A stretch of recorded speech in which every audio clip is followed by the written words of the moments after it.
Good evening आप सभी को। मैं शोभ सदरजक अपने यूट्यूब चैनल सूर्य एजुकेशन सतना में आप सभी का स्वागत करता हूं।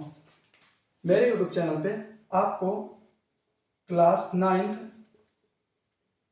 चैप्टर 8 यहाँ पे पढ़ाया जा रहा है।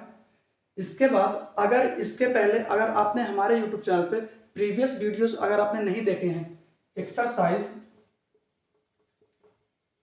8.1 जो कि जितने इसमें ऑल क्वेश्चंस आपके दिए गए थे वो पूरे क्वेश्चंस आपको क्या करा दिए गए हैं, कंप्लीट करा दिए गए हैं। तो अगर आप तक ने अभी तक प्रीवियस वीडियोस नहीं देखे हैं तो प्रीवियस वीडियो आप 8.1 जो एक्सरसाइज है उसको अच्छे से आप देख लें। आज मैं जब आप लोगों को यहाँ पे कराने वाला हूँ मिड पॉइंट थ्योरम। 8.1 एक्सरसाइज जैसे ही आपका खत्म हो जाता है तो इसमें आप देखेंगे कि आपका आता है क्या, mid point theorem. Mid point theorem. अब जो आपकी मिड पॉइंट थ्योरम होती है तो यहां पे जो मैं आज आपको यहाँ पे मिड पॉइंट थ्योरम के बारे में बताऊंगा तो उसका मतलब है कि जैसे आपके एग्जाम में अगर आता है व्हाट इज मिड पॉइंट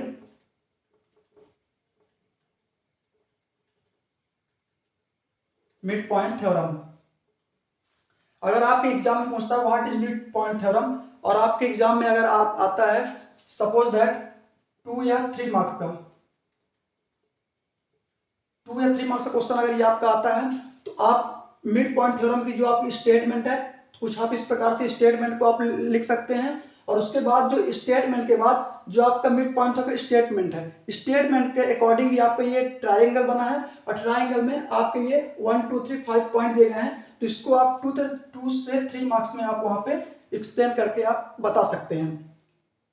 इसके बाद जो आज मैं आपको बताऊंगा तो मतलब कि मिड पॉइंट थ्योरम की क्या होती है उसको शॉर्ट में कैसे लिख सकते हैं ये मैं आज आपको बताऊंगा। इसके बाद जो आपकी थ्योरम आएगी आपके एनसीईआरटी बुक के अकॉर्डिंग आगे लिखा गया है आपकी जो थ्योरम है थ्योरम 8.8।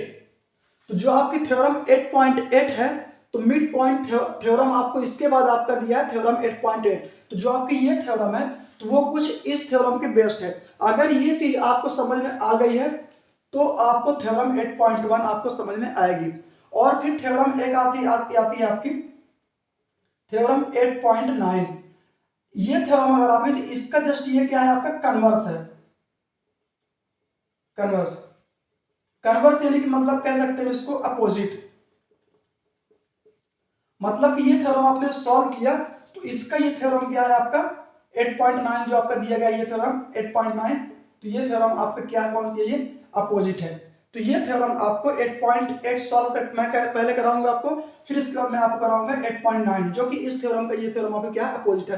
तो ये दोनों थ्योरम आपको समझ में आने के लिए सबसे पहले आपको पता होना चाहिए कि आपकी मिड पॉइंट थ्योरम आपकी क्या होती है, कैसे होता है, तो भी तब आपको आगे 8.8 एंड 8.9 आपको समझ में आएगा। इतनी बातें अगर आपको समझ में आ गई हैं तो आज मैं आपको बताऊंगा कि what is mid point theorem. तो यहां पे हेडिंग में लिखा है आपका क्या, मिड पॉइंट थ्योरम। तो यहां पे आप इसका सबसे पहले या तो स्क्रीनशॉट ले लें या तो आप इसको नोट डाउन भी कर सकते हैं। जैसे जैसे मैं समझाता जाऊंगा तो आप नोट डाउन कर सकते हैं या इसका आप स्क्रीनशॉट एक बार आप इसका ले सकते हैं। तो सबसे पहले इसमें लिखा है आपका mid point theorem. Mid point theorem actual में आपकी होती क्या है, तो यहाँ पर सबसे पहले लिखा आपका स्टेटमेंट। स्टेटमेंट मतलब एक प्रकार से आपका जैसे डिफिनीशन होता है तो ऐसे कह सकते हैं। तो यहाँ पे लिखा है the line segment in a triangle joining the midpoint of any two sides of the triangle is said to be parallel to its third side and is also half of the length of third side। मतलब कि ये बोला गया है कि जो आपका एक ट्राइंगल बना है, ट्राइंगल कौन सा आपका एबीसी जो आपका ट्राइंगल बना है तो उस ट्राइंगल में जो आपका मिड पॉइंट दिए गए हैं, ए का मिड पॉइंट आपका ई है और एसी का मिड पॉइंट आपका ई एफ है। तो मतलब कि जो आपका ये ए बी है, ए बी एक आपकी साइड कौन सी है ए बी और एक साइड आपकी कौन सी है ए सी। तो इसमें बोला गया है एनी टू साइड्स, तो मतलब एक साइड आपकी ए बी एक साइड आपकी कौन सी है ए सी। तो इसमें जो आपके मिड पॉइंट बन रहा है तो मिड पॉइंट को जो हमारी लाइन सेगमेंट इन दोनों को ज्वाइन कर रहा है, मतलब ये लाइन सेगमेंट से इस पॉइंट को जो मैं इसको मिला रहा हूं तो जो आपकी ये साइड्स है, इस साइड्स की क्या होती है, हाफ होती है, जो कि यहाँ पे बताया गया है।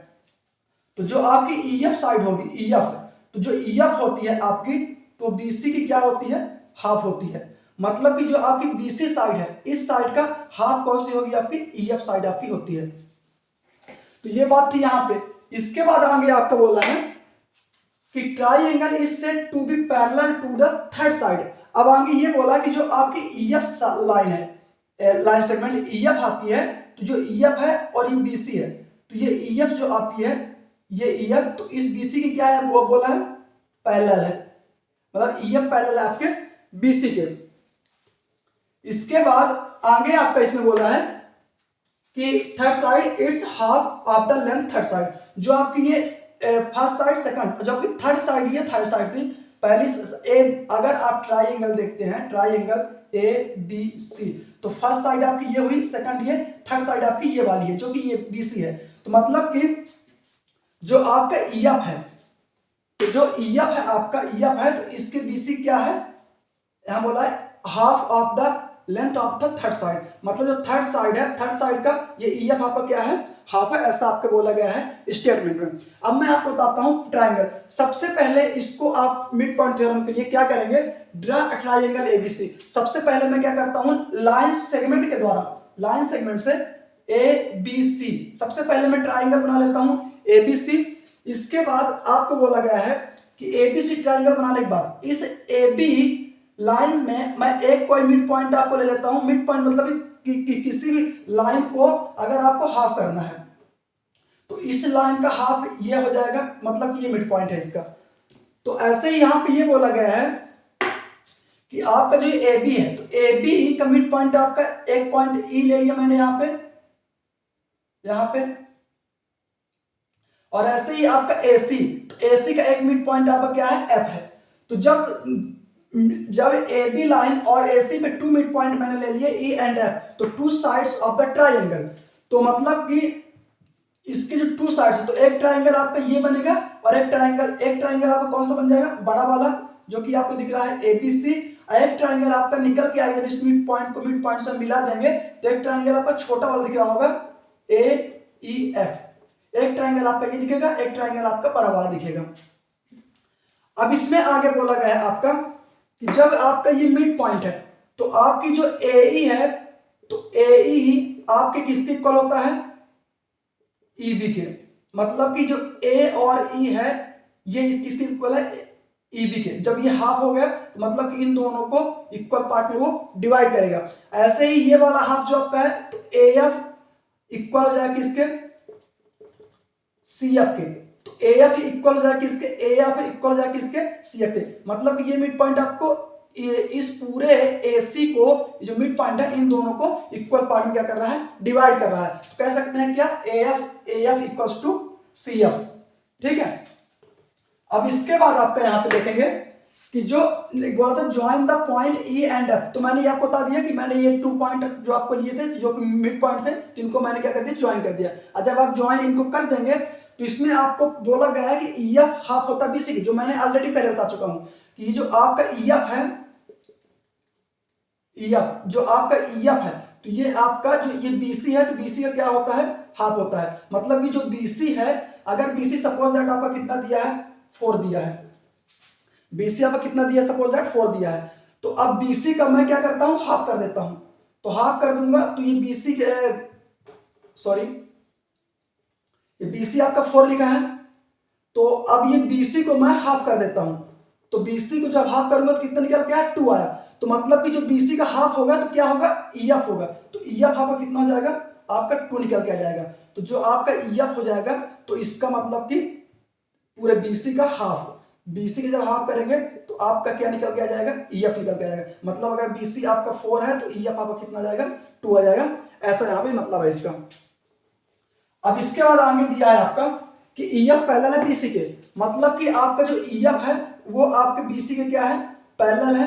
और इसके बाद एंगल AEB, ये दोनों एंगल आपके, एंगल AEB ये एंगल और ABC ये एंगल, तो ये एंगल आपके इक्वल हो, तो ये एंगल आप देख सकते हैं यहाँ से करस्पॉन्डिंग एंगल, करस्पॉन्डिंग यानी कि सेम जैसे दिखने वाले आपके एंगल। सपोज दैट आपकी टू पैरेलल लाइंस है, अगर पैरेलल इसको एक कोई लाइन इसको इंटरसेक्ट कर रही है, तो आपके सेम मतलब ये एंगल अगर यहाँ बन रहा है तो ये एंगल यहाँ, मतलब ये एंगल आपके कौन सा एंगल कहलाते हैं, करस्पॉन्डिंग एंगल। ऐसे ही आपकी ये एंगल इस एंगल करस्पॉन्डिंग होता है, ये एंगल आपके इस एंगल करस्पॉन्डिंग होता है, और ये एंगल इस एंगल करस्पॉन्डिंग होता है। तो यहाँ से हमको मतलब किस एंगल से है, इस वाले एंगल से है। तो ये दोनों एंगल आपके करस्पॉन्डिंग एंगल से एंगल AEF और इक्वल्स टू ABC। तो ये मैंने अभी आपको शॉर्ट में समझाया है।